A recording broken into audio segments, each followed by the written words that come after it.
Hello বন্ধুরা, তোমাদের সাথে শেয়ার করব ফ্রাইড রাইস কিভাবে খুব চটজলদি ঘরোয়াভাবে বানানো যায়।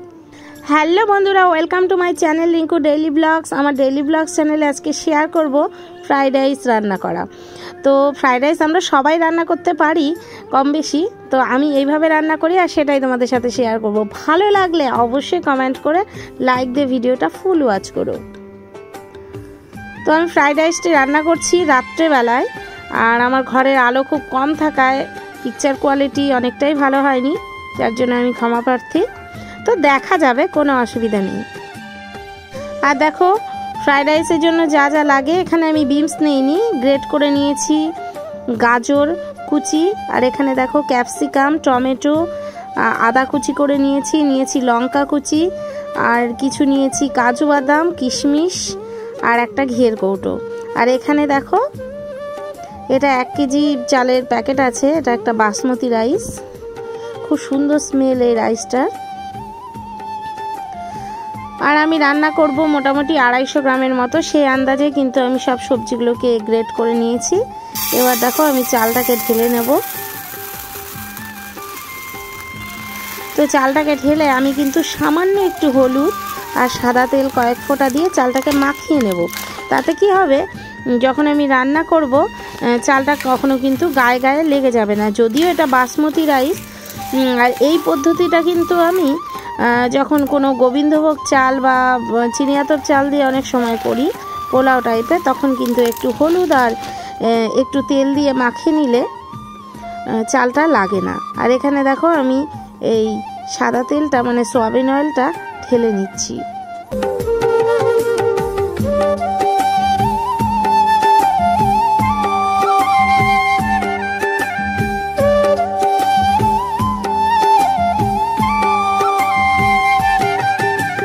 তো দেখো এখানে 1 পোয়ার মতো বাসমতি রাইস আছে, আর বাসমতি রাইসটাকে আমি কিন্তু কয়েক ফোঁটা সাদা তেল আর হলুদ দিয়ে একটু মাখিয়ে নিলাম।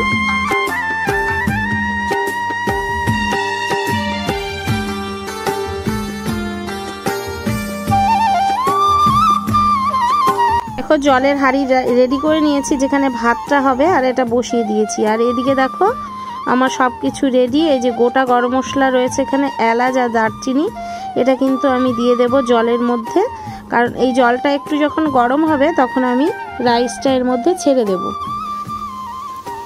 তো ওইদিকে ভাত হোক, আর এইদিকে আমি কড়াই বসিয়ে দিয়েছি, আর এখানে কিছু সাদা তেল মানে সয়াবিন অয়েল নিয়ে নিলাম। সবজিগুলো কিন্তু আমি হালকা করে ফ্রাই করতে থাকবো।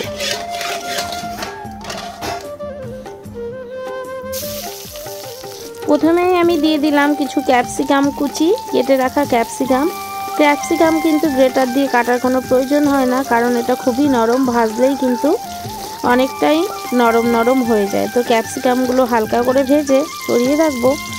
তারপরে আমি দিয়ে দেব গাজর। তো দেখো ক্যাপসিকামটা লাল লাল হয়ে আসছে, আমি আর থালায় না নামিয়ে কড়াইয়ের এক পাশে রেখে দিলাম। আর এখানে গ্রেট করা গাজরটা রয়েছে, এবার গাজরটা আমি ছেড়ে দেব। মোটামুটি একটা উনুনের আঁচ রেখে আমি কিন্তু এগুলো ফ্রাই করে নিচ্ছি। এবার আমি দিয়ে দেব কিছু কুচনো আদা আর কুচনো লঙ্কা। তো আদা কুচি আর লঙ্কা কুচি দিয়ে দেওয়ার পরে আমি একটু কিন্তু চিনি দিয়ে দিলাম এর মধ্যে।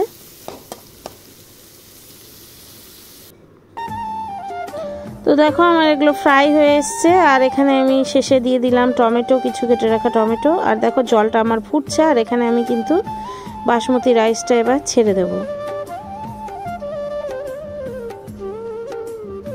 ফুটন্ত জলে দিলে খুব তাড়াতাড়ি কিন্তু রাইসটা তৈরি হয়ে যায়।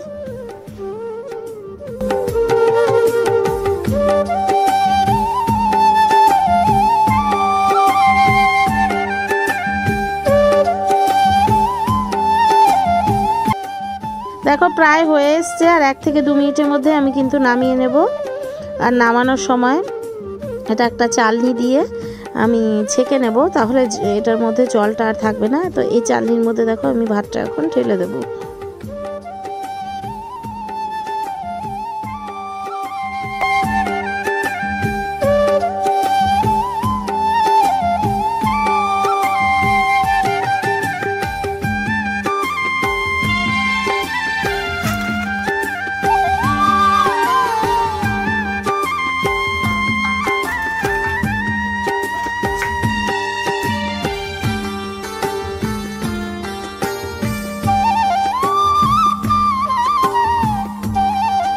রাইসটা কিন্তু ছেঁকে নিয়ে একটা পেপারে মেলে দিলে ভালো হয়, কিংবা থালাতে। আমি দেইনি, কারণ এটার মধ্যে আমি যেহেতু একটু তেল আর হলুদ দিয়ে মাখিয়ে রেখেছিলাম, এটা কোনো মতেই গায়ে গায়ে লাগবে না।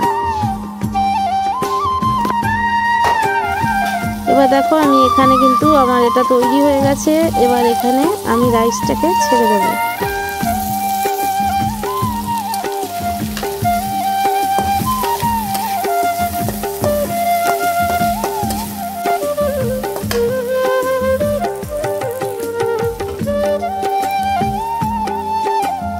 দেখো রাইসটা একবারে ঝরঝরা হয়ে গেছে, আর এই গোটা গরম মশলাগুলো শুদ্ধই আমি কিন্তু এখন ফ্রাই করা ভেজিটেবলের মধ্যে এটাকে ছেড়ে দেবো।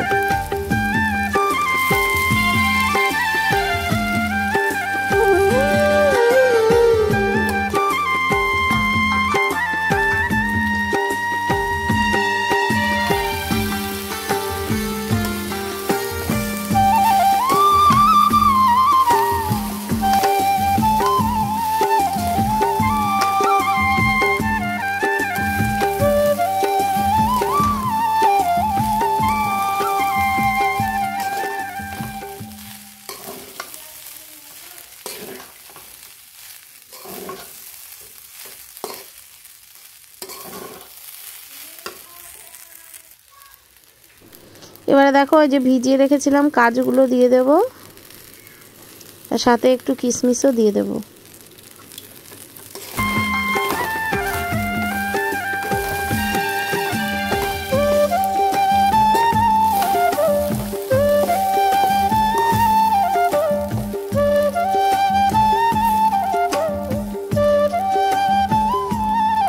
আর এইবারে দেখো এই যে ঘিয়ের শিশিটা অর্ধেকটা কিন্তু আমি এখানে দিয়ে দেব।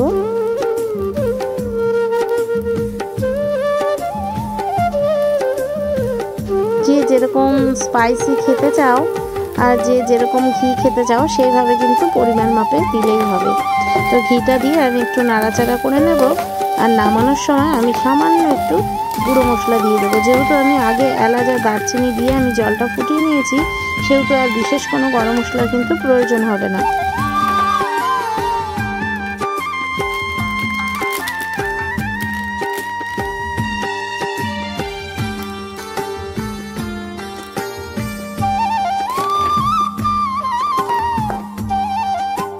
তো দেখো আমি এখানে একটু গুঁড়ো মশলা দিয়ে নিলাম, দিয়ে নাড়াচাড়া করে কিছুক্ষণ ঢেকে রেখে দেবো, আর আমার ফ্রাইড রাইস তৈরি হয়ে গেছে। এবার চলো খাওয়ার পালা। দুপুরেই করে রেখেছিলাম চিকেন কষা, এই যে ফ্রাইড রাইসের সাথে চিকেন কষা গরম গরম পরিবেশন করলাম। তো তোমরাও খুব চট করে খুব অল্প সময়ে বানিয়ে নিতে পারো এইভাবে ফ্রাইড রাইস। আর আমার ভিডিওটা ভালো লাগলে অবশ্যই কিন্তু পাশে থাকবে, কমেন্ট করতে কোনো মতেই ভুলবে না। তো চলো বন্ধুরা, আবার দেখা হবে নতুন একটি ভিডিওতে। আজকে আসছি, টাটা, সবাই ভালো থেকো।